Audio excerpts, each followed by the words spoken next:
Já, herðu, velkomin aftur. Við sitjum hérna eftir bræðurnir þegar gestirnir eru farnir. Já, yfirleitt þá reynum við að tala pólitíkina, en pólitíkin náttúrulega bara, hún í fríi. Já. Og langt fram eftir sumri. Já, og líka þeir sem eru mælast fylgislausir, þeir eru bara líka í fríi. Við sjáum ekkert svo fólk reyna að synda marfaða og koma sér upp á bakkan. Nei, kannski ekki. Við erum að koma alltaf út úr sumarlegunum. Á morgun þá byrjar háskólinn og framhaldsskólarnir. Þannig að þá fyllast göturnar hérna fólki. Þá fyllist Reykjavík og göturnar. Já.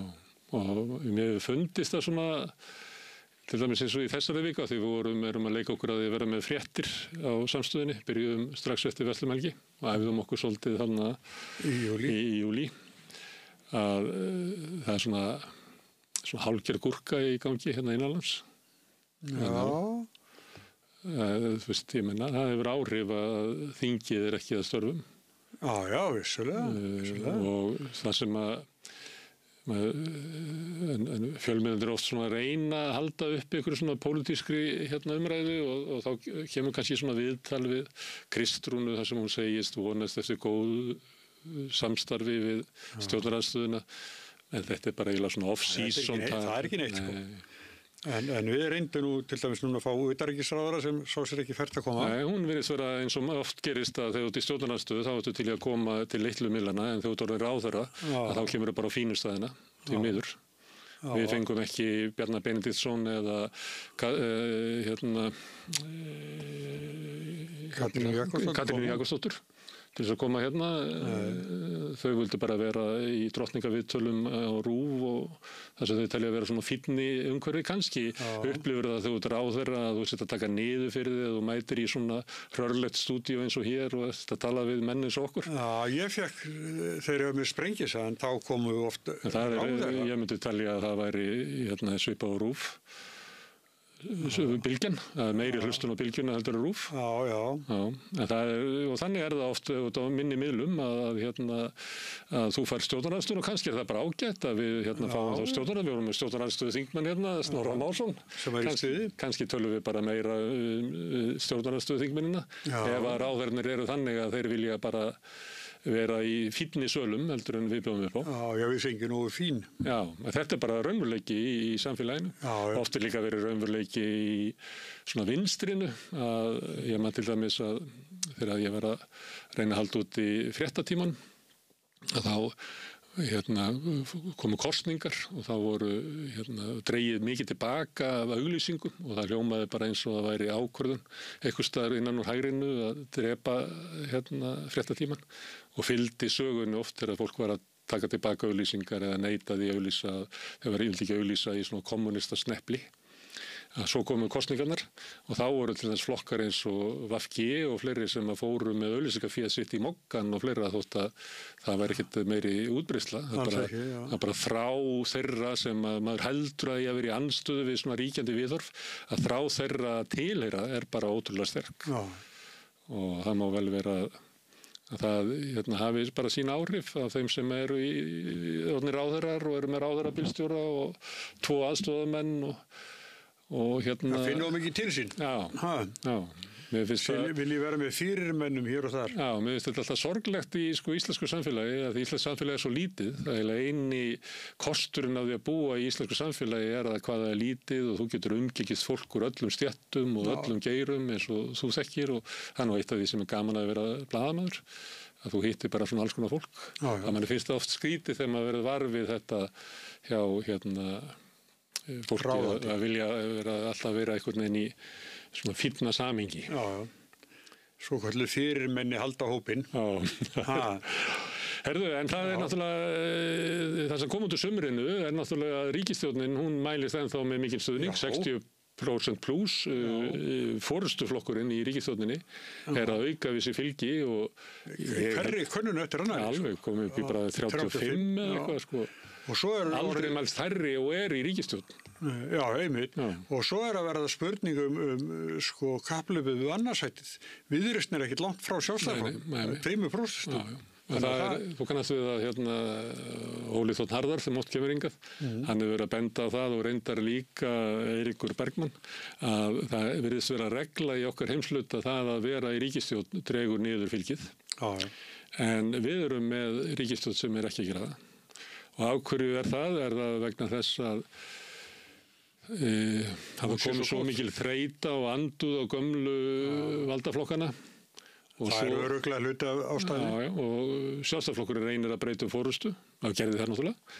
En var óheppilega að í staðið einhvern veginn að lenda í tveimur sem að fá jafn mikið fylgi og Guðrún Hafsteinsdóttir virkar eins og svona hálf umboðslaus tilfinning meðal flokksmanna að hún sé bráðabirgðaformaður. Þessu eftir að finna fórustuna, þannig að hún fær engan svona byr með sér innan flokks. Nei, og virðist ekki heldur geta dregið vagnin. Nei, hún gengur inn í mótaða svona andstöðu inn í þinginu sem er svolítið svona miðflokksleg. Þannig að Sjálfstæðisflokkurinn virkar eins og hann sé svona í eftirdrægi á miðflokknum og það Við ætlum að bjóða henni líka að koma. Já, og það er dæmi að stjórnarflokkarnir vaksa nema flokkaflokksins en stjórnarandstöðuflokkurinn sem ætti að vera góðu vettvangur í að vera áskorandi að það lukkast ekki fyrir Sjálfstæðisflokkinn og ekki fyrir Grey Framsókn sem meldist síðast hjá Gallup undir 5%. Já. Og það heyrist hvorki hóstinn stuna frá fólkinu sem er ábyrgtir flokknum. Það finnst mér alveg stórfurðulegt. Þetta á að vera neyðarbliss og forstofnunin að koma saman og fara að ræða stöðuna. Já, það er spurning þegar staðan er þessi hvort að fórusta í flokka ekki að bara gangast við niðurstöðu skoðanakönnunum í staðan fyrir að koma fram og segja við höfum séð að svartara og skoðanakannanir segja ekki neitt, það eru kosningar, þú kannast við þetta, fólk verður bara í eitthvað svona varnarviðbrögð. En þegar að Framsóknarflokkurinn mælist með var ekki 4,7% fylgi? 4,9 heldur. Nei, undir 5. En það er Gallup var svo gott við þá, eða ég man ekki alveg hvort það var núna, man ég ekki alltaf hvort það var Gallup eða maskína. En allavega sá sem að gerði könnuna var svo góður við Framsókn að reiknaði með að þeir hefðu náð inn kjördæmakjörnum mönnum. Svona ég myndi alltaf gera það bara ef þú fær 4,9 þá fyrir bara enga þingmann. En þau voru búin að sirka það svona út að þeir myndu ná inn manni í norðvestri og norðaustri. En þar með væri Halla Hrund og Sigurður Ingi ekki inn á þingi í Suðurlandi. Nei. Nei, það væri Ingibjörg Ísaksen og Stefán Vagn. Já, en að Framsóknarflokkurinn hafi ekki þingmann í Suðurkjördæmi, það er alveg stórkostlegt. Já, það ætti að vera hvað svo sem að höfuðstöðu Framsóknarflokksins eru, hvar eru þær? Einu sem var Framsóknarflokkurinn á Hverfisgötunni. Já, ég held að ég gáði það inn daginn, það er Bæjarlind 12 í Kópavogi. Það sem að Framsóknarfélag Kópavogs er til húsa líka náttúrulega. En núna lögheimilið þar. Já, myndir ekki segja að ríkisstjórnin, hún er ekki yngri svona hættu, það er svona ákveðin samhildið þarna inni og einhver geti sagt það að það mun reyna á flokk fólksins að horfa upp á svona að þau séu að missa fylgi samkvæmt könnunum.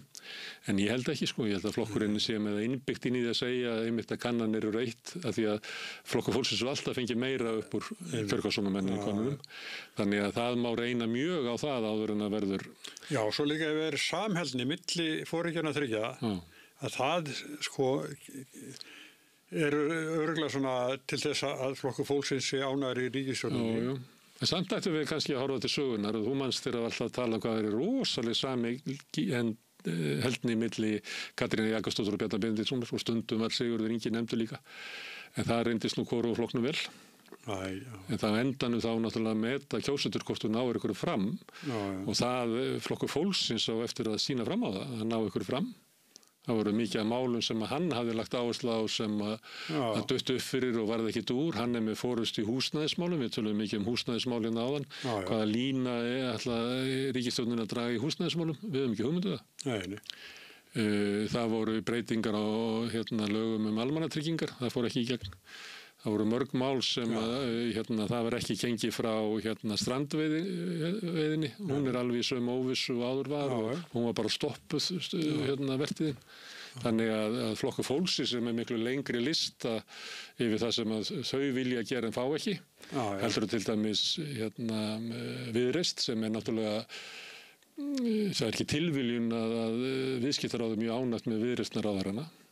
Þeir eru bara að reka stefnu viðskiptaráðs. Þannig þeir fá sitt. Þeir fá meira menna sitt fram. Já. Nema Viðreisn var líka lægstu einkunna, það hjá atvinnuvegaráðuneytinu. Já, frá hæstu einkunna frá þjóðinni. Það eiginlega eina svona stefnubreytingamálið sem að ríkisstjórnin náði fram að hækka eilítið veiðigjöld. Eins og við ræddum svolítið í sumar að uppskeran hjá þessari ríkisstjórn með meðbyrjun sem hefur út í samfélaginu var nú ekki mikil. Nei, kannski hefur málþóf hinna fólk bara fekk brókið á þessu. Þetta var svo augljóst, þetta var bara einhver asnaleg vörn. Kannski hefur það skadað flokkana og fært fylgið yfir, ég veit það ekki. Jú, en ríkisstjórnin náði ekki sínu fram.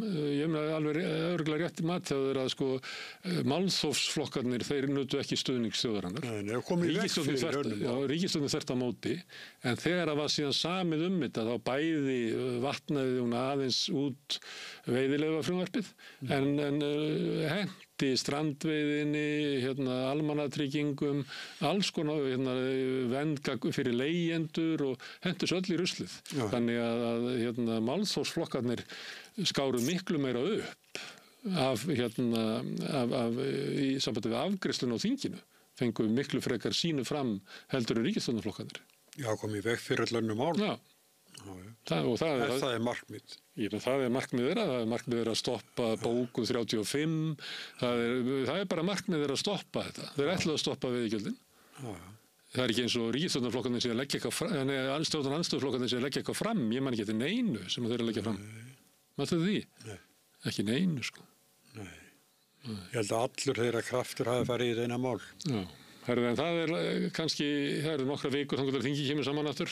Já. Og þá kemur kannski í ljós, það ætti að koma fljótlega í ljós, hvort að niðurstaða sumarsins sé svo að ríkisstjórnin ætlar að vera með svona frambyggt að málaskrá, ætlar að ná þeim málum sem ég að nefna og var hent, náði fram fyrir jól, eða hvort að hún sætti sig við það að ná bara 1-2 málum fram og þá mun náttúrulega fátt breytast í íslensku samfélagi. Já. Sem að ég held að ríkisstjórnin hafi ákveðið fylgi til að gera. Já. En síðan kosningavetur. Já, það sveitarstjórnarkosningar. Já. Og ekki óvægt að segja að það bara engin undirbúningur hafinn. Nei, við sjáum það hverki. Nei. Við sjáum ekki að Sjálfstæðisflokkurinn sé ákveðið þessi Reykjavík, hvort hann ætla að hafa leiðtoga kjör, hvort að Hildi verði stillt upp í hvað í 3. kosningunum sem oddvita. Já. Það ekki sýnilegt eða eitt þú varst þetta því, það var nú verið að tala að kannski myndi Guðlaugur Þór vilja fara fram. Já. Einu sem fór Björn Bjarnason, varst þetta því? Já, mikla snipu fyrr. Já, Sjálfstæðisflokkurinn hefur haft mikið þol fyrir að tína til svona einhverja. Já, og sko hann fór sko gegn Ingibjörgu Sólrúnu og átti ekki róð í hann. Ekki rót.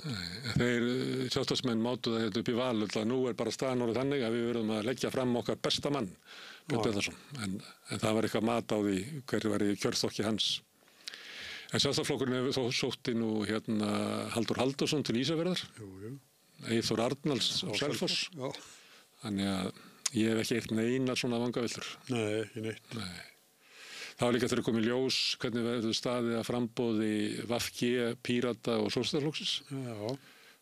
Það svona margir sem ég var að eitthvað sem var við borðið sem nefndi þetta að vera bara ólíklegt að En allir þessi flokkar eiga borgarfulltrúa? Já. En það svona allir flokkarnir í vandræðum Já, ég veit það, en samt það ekki, sko, þetta eru sósíalistar með 2 borgarfulltrúar. Ég með við rauðaborðið þar sem við kalla rauði þráðurinn. Þá fæ ég fólk svona úr vinstrinu sem kemur hingað og spjalla við mig og morgun kemur Svandís Svavarsdóttir og á þriðjudaginn kemur Sólveig Anna Jónsdóttir.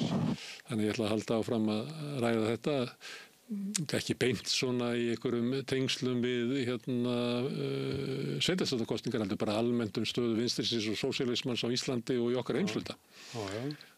Það gott, en það samt sem áður sko að auðvitað þessar kosningar spennandi miðað við skoðanakannanir sko í alþingiskosningum, þá þetta auðvitað spennandi. Sveitarstjórnarkosningar? Já. Það eiginlega aldrei svona stórt mál til dæmis í fjölmiðlum, sko. Það alltaf svona vandragangur með þetta. Fjölmiðlarnir náttúrulega alltaf vandrað stundum fyrst bara þegar vandrað með þessu 6 kjördæmi í þingkosningum. En núna ertu komið með, þú veit, með höfuðborgarsvæði, allir þessi sveitafélög í einu hnapp. Og svo ertu með sveitafélög út allt land og stundum bara algjörlega gerólíkt hvaða mál á borðinu, stundum það bara einhver brú og stundum það fiskeldi eða ekki fiskeldi og annars það það húsnæðismálin og þetta bara svo, þetta flóki fyrir fjölmiðlana að höndla þetta. Ég fór bara nánast tilkynningin ykkur landið, ég reyna sveitarstjórnarkosningar og var að tala við frambjóðendur á hverjum stað. Og það var smábátahöfnin, það var vinsælasta, laga smábátahöfnina. Það var eiginlega alls það sem var sjávarútvegur, smábátahöfnina. En svo þetta bara eiginlega allir, En ég hafði mjög gaman að þessari vinnu, ég finnst þetta alveg frábært, Herðu, en við finnum út af því á samstöðinni hvernig við fjöllum sveitarstjórnarkosningar. Þetta eigum við að byrja því svona fljótlega í haust. Því það hafinn undirbúningur. Það sé kannski ekki á yfirborðinu. Þá eru margir farnir að hugsa til frambóðana og það eru margir í Framsóknarflokkurinn í Reykjavík og fara Framsóknarflokkurinn yfir höfuð með við styrk Framsóknarflokksins í mælingum og þingstyrk að þá getur það gerst þannig að Framsóknarflokkurinn nái kannski bara sveitarstjórnarfulltrúum í svona allra hörðustu vígunum þurrkist út á höfuborginni og þessi langi leiðangur Stengriðs Hermannssonar að koma Framsóknarflokknum á mölina sem leit út eins og Sigurður Ingi hefði fundið einhverja töfraformúlu fyrir og með Willum og þeim öllum. Lilju og Ásmundi. Þetta var bara þurrkað út. Þannig að þeir eru algjöru núllbúndi. Og svo mun eins og ég hef verið að segja að Samfylkingin mun bjóða fram allstaðar í eiginnafni. Þeir ætla að nota þennan meðbyr sem við hafa til þess að festa sig í sessi sem sjálfstætt stjórnmálafl því þau hafa verið í Garðabæjarlistanum og Ísafjarðarlistanum og ýmsu svona þessum fyrirbrigðum sem spruttu upp frá Reykjavíkurlistanum á sínum tíma. Og það sprengja það allt upp? Ég held að. Og ég held að bara vitið allir En það svona dæmi það sem hefur eiginlega ekkert verið rætt Ég bara verið að segja þetta. En ég hef kannski séð eitthvað svona fréttaflutning að þessu. Þannig að við ættum kannski að herða okkur í því. Ég hef segið þetta gott í bili. Segð það. Já, þetta þá lokin á þessum fyrsta þætti af Sonum Egils eftir sumarleyfi. Nú samfélagið að komast í full swing eins og sagt skólarnir byrja á morgun eða háskólinn og framhaldsskólarnir, svo vika í grunnskólana og flestir eru komnir úr sumarleyfi og allir eru að hugsa að fara að drífa í því að breyta heiminum og þetta vettvangur til þess að eiga þátt í þeirri umræðu samfélagið við í þessu þætti, Synir Egils og við Rauðaborðið og víðar. Ég vil minna á og þakka náttúrulega öllum gestunum sem hingað komu og Laufi Líndal fyrir að taka upp og senda út og Sigurunni fyrir að stýra umræðinni. En miklu þakka ég mest sem hafi verið að hlusta og horfa og breytt þessu samtal okkar í fjölmiðlun og minni á eins og ég gerir stundum að þið hafið byggt upp dreifikerfi samstöður bara með að segja vinum og vandamönnum frá efni sem ykkur líkar benda á að það með finna efnið okkar á Facebook, á YouTube, í öllum hlaðvarpsveitum, í útvarpinu 89,1 á stór höfuðborgarsvæðinu. Það má líka sækja þær útvarpsendingar á spilarann, spilarin.is á netinu, svo spilar líka app sem maður hlaðar niður í síman og hlusta á samstöðun og allar íslenskar útvarpsstöðvar hvað sem í heiminum og svo eru komin í sjónvarpið til þeirra sem eru svo heppin að skipta við fjarskiptafyrirtækið Síman, kannski, ég veit það ekki, mun önnur fjarskiptafyrirtæki líka bjóða sínum viðskiptavinum upp á efni frá samstöðunni sem 24 tíma sólarhrings, 7 daga vikunnar, allan á þessu hring, samfélagsumræðu í þessum þætti, Rauðaborðinu og víðar. En það sem að drífur samstöðun áfram sá hluti áhorfenda og áheyrenda sem hefur áttað sig á því að samstöðun mikilvægur þáttur í lýðræðislegu samfélagi og það mikilvægt að hún haldi áfram og haldi áfram að byggjast upp. Og eina leiðin til þess að áheyrvendur og áhorfendur gerist áskrifundur. Það það sem að drífur okkur áfram. Ef þú vilt slást í þann hóp, velunnara samstöðurinnar, þá getur þú farið inn á samstöðum.is, það hnappur sem ástendur áskrift og þá getur þú skráðið fyrir 2.750 krónur sem er grunn áskriftin. Þú mátt borga meira þú vilt og því sem að kjósi getur látið áskriftin að renna sem félagsgjöld inn í alþýðufélagið, en það einmitt alþýðufélagið sem á og rekur samstöðuna. En þetta orðið gott í bili, ég óska ykkur bara góðra helgar það sem eftir afinni, svo sjáumst við hérna annað kvöld klukkan 8 að þá eru sagðar fréttir samstöðunar og hvet ykkur til þess að fylgja með því. Senda okkur líka svona ábendingar, þetta svona verk í þróun eins og samstöðun bara yfir höfuð og verið gaman ef þið myndu fylgjast með og leiðbeina okkur hvernig við getum byggt upp öflugan fréttatíma. En þetta er nóg í bili. Takk fyrir mig.